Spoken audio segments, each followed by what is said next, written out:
Carácter político, continúa este drama alrededor del Consejo de Participación Ciudadana y Control Social y las acciones relacionadas con este tema desde la Asamblea. ¿Cuál es su punto de vista, doctor Quintana, sobre lo que sigue sucediendo? Bueno, buenos días, Gustavo. Un abrazo para usted. Un saludo también para quienes están en cabina y quienes nos están escuchando a través de Antena 1. Bueno, este es otro capítulo más en el que nuestros políticos nos enseñan que el sistema de justicia puede estar manoseado de acuerdo a los intereses que ellos tengan, donde nuevamente se ha acudido en franco abuso del derecho a una acción de protección, como ha ocurrido ya en casos previos, para efectos de atornillarse un puesto público. Es decir, a mí lo que me molesta de esta situación y de este problema institucional es ese doble rasero con el que muchos analizan, o analizamos también en su momento, la problemática institucional del país.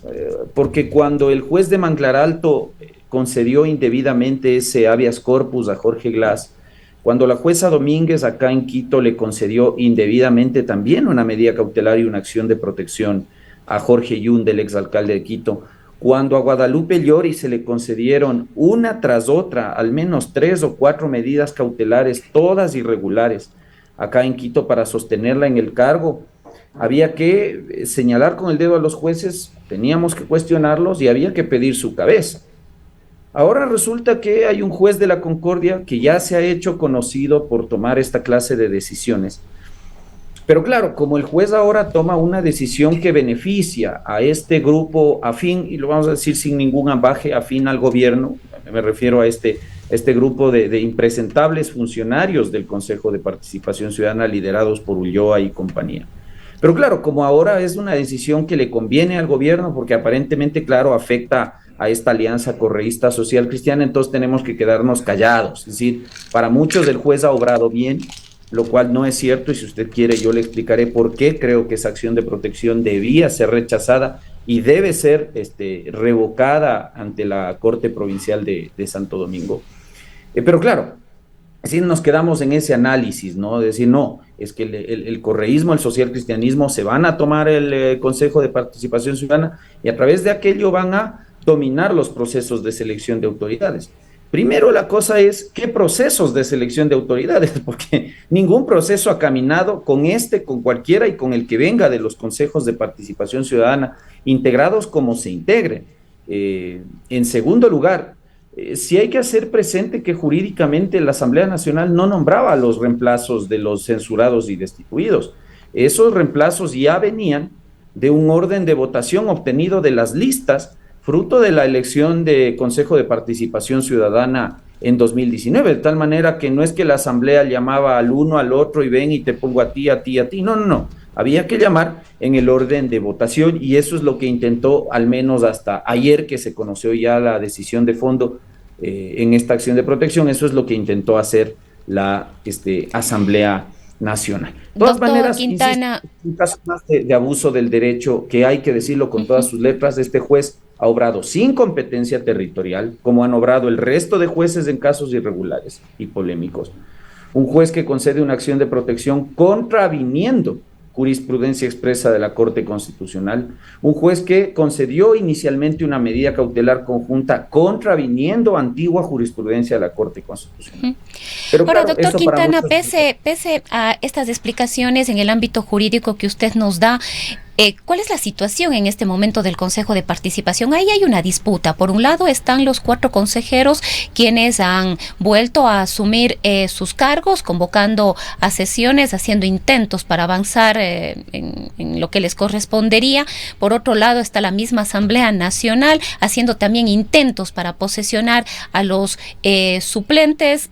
¿Cuál es la situación del Consejo? ¿Está acéfalo? ¿Está bien debido a esta acción cautelar de parte de la justicia que los 4 consejeros estén nuevamente en los cargos? ¿Cuál es la situación en este momento? Valdría la pena entender un poco más esto.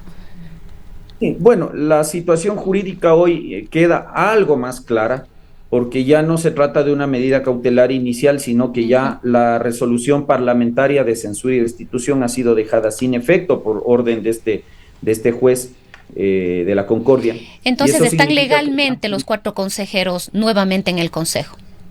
No, no están regularmente en el Consejo. No, la acción de protección, la decisión del juez no es regular, no es ceñida a derecho. Cuando algo se ciña a derecho, entonces se puede hablar de legalidad. En este caso no podemos hablar de legalidad, ese fallo es irregular, pero por más irregular que nos pueda parecer el modo en que ha obrado este juez, mientras esa decisión no sea revocada mediante un recurso de apelación por la Corte Provincial de Justicia de Santo Domingo, es una decisión judicial que, conforme el artículo 21 de la ley y el artículo 162 también de la ley, tiene que cumplirse. Y por eso la Asamblea Nacional ha emitido un comunicado que ustedes citaban hace un momento, diciendo, bueno, no estoy de acuerdo con el fallo, me parece irregular, pero lo vamos a acatar mientras se resuelve el recurso de apelación, algo que la Asamblea Nacional está obligada a hacer. Lo cierto es que en todos estos dimes y diretes lo que se ve muy claramente es que el Consejo de Participación Ciudadana y Control Social es muy voluble y se ha convertido en un objetivo permanente tanto del gobierno como de la oposición. Efectivamente, y aquí yo hago a veces un parangón un tanto no muy ortodoxo más bien. No sé, ustedes habrán visto algún rato la novela esta colombiana de Betty la Fea, o al menos algún capítulo, ¿no es cierto?, donde el jefe se termina enamorando al final de una secretaria que físicamente no tenía mucha gracia, pero que intelectualmente le iba a reportar mucho beneficio a este caballero. Lo propio ha pasado con el Consejo de Participación Ciudadana, penosamente respecto del gobierno. ¿Y por qué le digo esto? Porque claro, el don Armando que nosotros veíamos en Betty la Fea es el presidente Lazo. Cuando el presidente Lazo era candidato, veía en el Consejo de Participación Ciudadana todo lo que nosotros seguimos viendo hasta ahora. Y usted lo señala, un órgano polémico, un órgano cuestionado, un órgano inútil para nuestra débil institucionalidad, y que por lo tanto incluso fue oferta de campaña del presidente iniciar el procedimiento para buscar la desaparición de este órgano.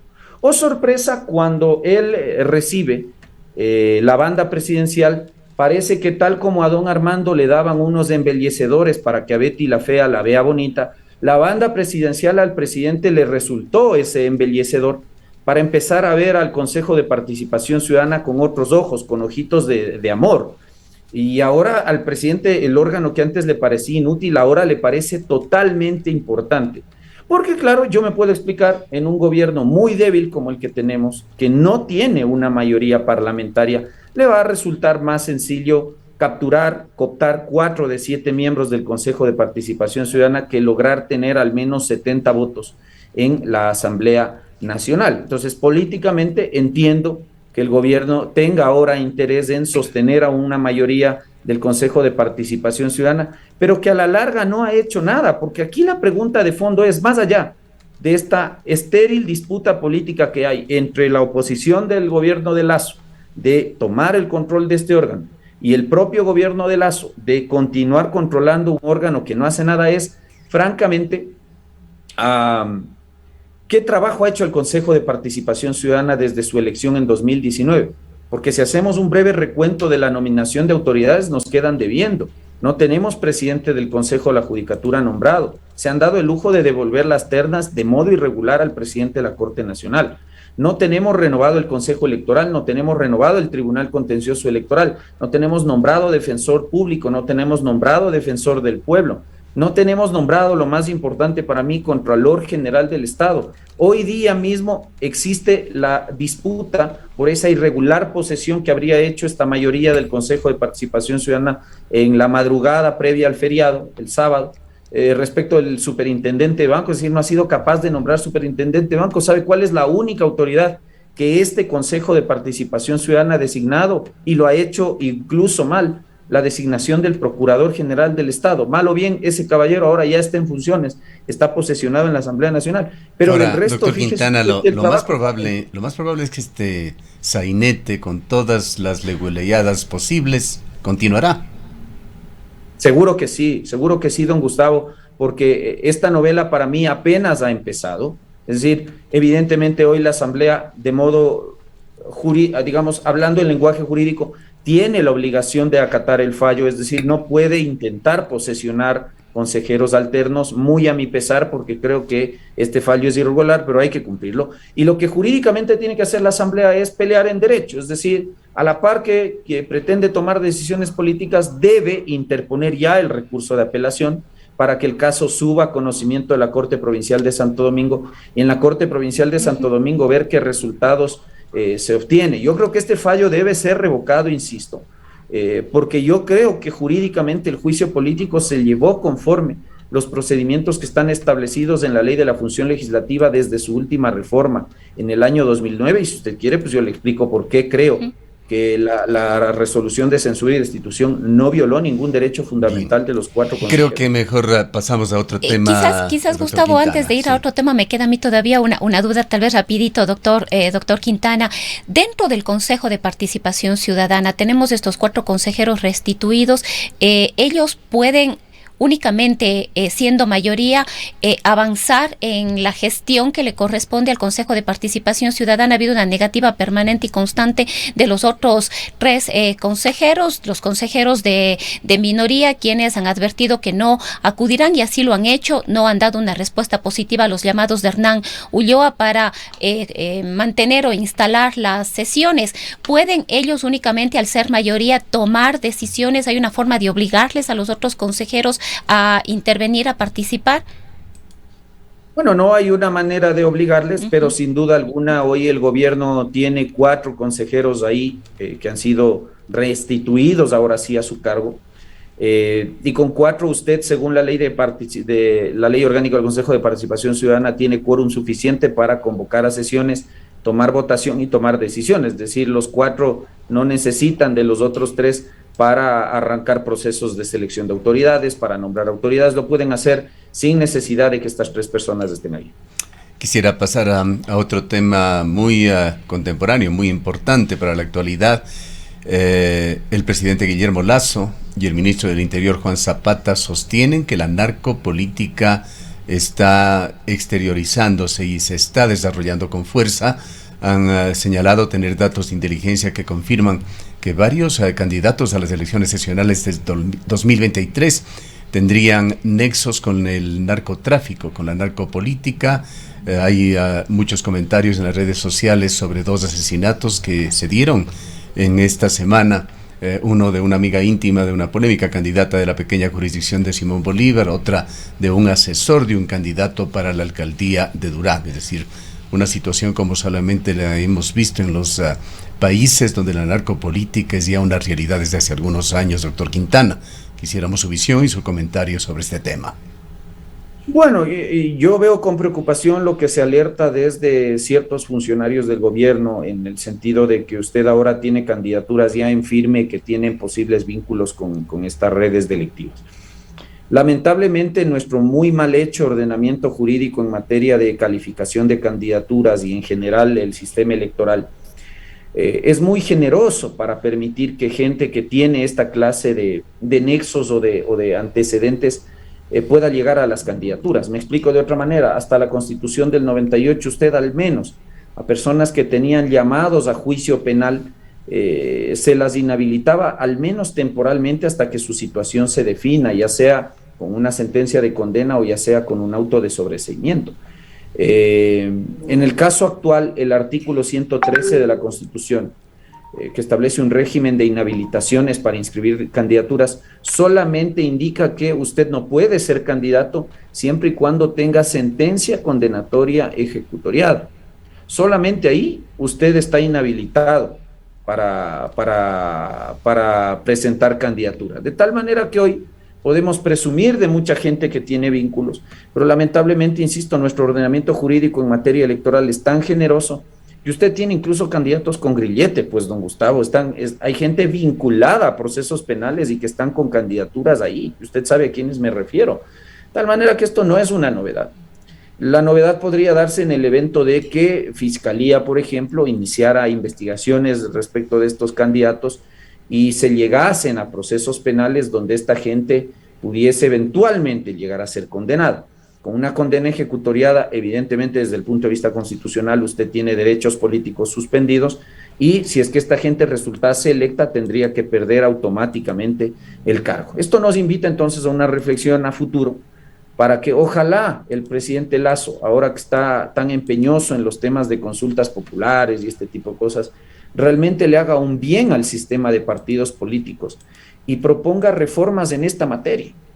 Es decir, porque por un lado está muy bien el tema de la extradición, yo apoyaré la pregunta de la extradición por si acaso, lo digo abiertamente, estoy de acuerdo con aquello. Pero no nos sirve de nada si usted tiene a la política, digamos, al narcotráfico además metido en la política, tomando decisiones, gobernando, así sea gobernando localmente. Y sobre eso hay que trabajar en un fortalecimiento real del sistema de partidos políticos y eso no lo tenemos ahora. Y tampoco tenemos un endurecimiento en el régimen de inhabilitación de candidaturas a dignidades de elección popular, resultado del que usted me comenta, don Gustavo, lamentablemente. Bien, quisiera terminar con otra intervención de la justicia en otro tema que es de gran importancia para los ecuatorianos y que tiene que ver con el futuro del Instituto Ecuatoriano de Seguridad Social. Hay otra pugna allí por el control del Consejo Directivo del IES y volvió a darse un fallo de un juez de la Unidad Judicial Penal, ahora del Cantón Quevedo, que acaba de conceder una acción de protección a favor de los asegurados del IES, ordenando a la Superintendencia de Bancos calificar a Richard Gómez como vocal principal de los asegurados y a Mercy Maldonado como suplente. Se habla ya de que es otra acción ilegal, pero lo cierto es que también hay tensiones de este tipo e intervenciones de la justicia que mantienen esa crisis de dirección en el IES. También quisiéramos su comentario. Bueno, en el tema de la integración del Consejo Directivo del IES, yo creo que eso estaba bastante claro ya con las reformas incluso que se aprobaron en la Asamblea Nacional. A partir de esas reformas al artículo 28, fruto de una orden que emana de una sentencia de 2018 de la Corte Constitucional, la integración del Consejo del IES se debía democratizar, ya varió. Ya no es como era antes, es decir, que usted mandaba las candidaturas de los gremios a la superintendencia las calificaba y se posesionaban, ¿no? Ahora hay toda una especie de proceso, un mini proceso electoral ante el Consejo Nacional Electoral. ¿Qué ocurrió con el caso de los representantes de asegurados y afiliados y en general trabajadores? Ocurre que la nominación de ellos se dividió. Usted vio que habían 2 y hasta 3 candidatos, por ahí estaba García Falconi, estaba este otro señor Gómez y había alguien más por ahí en carrera. Como no hubo un acuerdo hasta antes de la vigencia de estas reformas a la Ley de Seguridad Social, el sistema varió. Y a partir de eso, entonces, lo que ha dicho la superintendencia, y lo ha dicho con corrección, es que el representante al Consejo Directivo del IES por parte de afiliados y asegurados tiene que provenir de un proceso bajo el nuevo esquema aprobado por la Asamblea Nacional, dada la vigencia de la ley rige para lo venidero, y aquí no hay un caso de aplicación retroactiva de la ley, porque no hubo una nominación de representante de trabajadores y asegurados al Consejo Directivo del IES, como sí ocurrió, por ejemplo, con el representante de los empleadores. Ellos sí mandaron uno solo, y esta candidatura fue calificada en la Superintendencia de Bancos antes de que el sistema de integración del Consejo Directivo del IES varíe.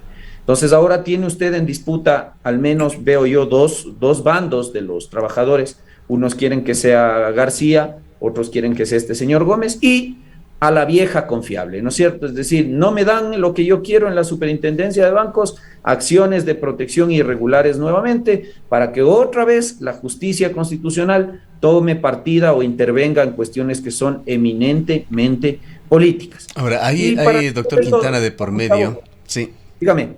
Hay de por medio unas reformas que se hicieron, me parece que desde el artículo 28 de este cuerpo legal que controla al Instituto Ecuatoriano de Seguridad Social, que ha generado todos estos problemas. Aparentemente hay una normativa vigente que deja ya sin jurisdicción sobre el IES a la Superintendencia de Bancos, y realmente este tipo de decisiones en cuanto al nombramiento de miembros del Consejo Directivo quedarían en manos del Consejo Nacional Electoral, pero esto no está claro y de aquí vienen estas acciones judiciales. Sí, no, a ver, para mí la situación está clara. La norma entró en vigencia creo que hace poco más de un mes y a partir de aquello los procesos de integración del Consejo Directivo del IES tenían que ceñirse o tienen que ceñirse a este nuevo sistema de designación que usted ya lo ha resumido muy bien. ¿Qué ocurrió con el representante de trabajadores y afiliados? El proceso de designación de su representante jamás concluyó, porque ellos mandaron dos y hasta tres candidaturas cuando debía ser uno solo. Entonces, como ahí se enmarañó, fruto de un desacuerdo entre las organizaciones de trabajadores, asegurados y afiliados, como entre ellos no pudieron ponerse de acuerdo, la Superintendencia de Bancos no pudo calificar esas candidaturas y en ese interín entró en vigencia la reforma de la ley.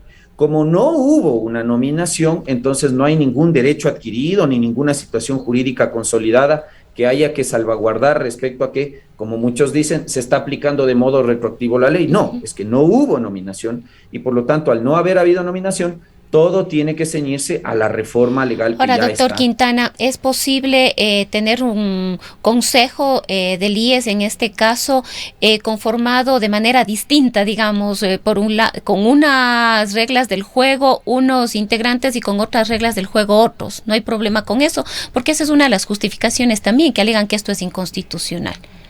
No hay problema con eso porque le vuelvo a insistir. El representante de los empleadores fue nombrado bajo la vigencia del antiguo artículo 28 de la Ley de Seguridad Social, es decir, donde yo, gremio de empleadores, me ponía de acuerdo, proponía al candidato y mandaba su hoja de vida a revisión en la Superintendencia de Bancos. La Superintendencia de Bancos calificaba esa hoja de vida y si estaba todo de acuerdo, se lo posesionaba en el cargo, punto final. Eso era lo que decía el artículo 28 de la Ley de Seguridad Social hasta antes de su reforma. No me acuerdo la fecha exacta de publicación en el registro oficial de esta reforma. ¿Qué pasó con los empleadores? Ellos cumplieron ese proceso y lo hicieron antes de la reforma. ¿Qué pasó con los trabajadores? Vuelvo a decirle, no cumplieron con ese proceso y en ese interín la norma cambió. Como la norma cambió, ahora tenemos que ceñirnos en el caso del representante de afiliados y trabajadores, tenemos que ceñirnos a la nueva norma. Y eso es lo que no terminan de entender los gremios de trabajadores y de afiliados, de que ahora la norma varió y que lo único que la Superintendencia de Bancos les ha dicho no es que no quiere nombrar a su representante, porque de hecho ya hay que hacerlo, pero no lo puede nombrar bajo la vigencia de normas que ya no existen, porque el antiguo artículo de la ley ya no existe. Cualquier decisión que se tome para nombrar directivos, integrantes de este Consejo Directivo sería temporal, porque el Consejo Nacional Electoral ha dicho que en 60 días se convocará a las elecciones respectivas para reformar ya legalmente este Consejo. Sí, evidentemente. Yo ahí discreparía con el Consejo Electoral respecto del representante de empleadores, porque ese representante sí tiene ya un derecho adquirido a ejercer el cargo durante el periodo que establece el decreto ejecutivo último que firmó el presidente Lasso, de 4 años, y en ese sentido ese vocal no podría ser removido. El resto de vocales tendrían que ser nombrados nuevamente, eso sí. Bien, le agradecemos a doctor Quintana por su opinión y por habernos atendido. Un abrazo, don Gustavo. Buenos días. El doctor Ismael Quintana es catedrático, experto en Derecho Constitucional. Son las 8:09 .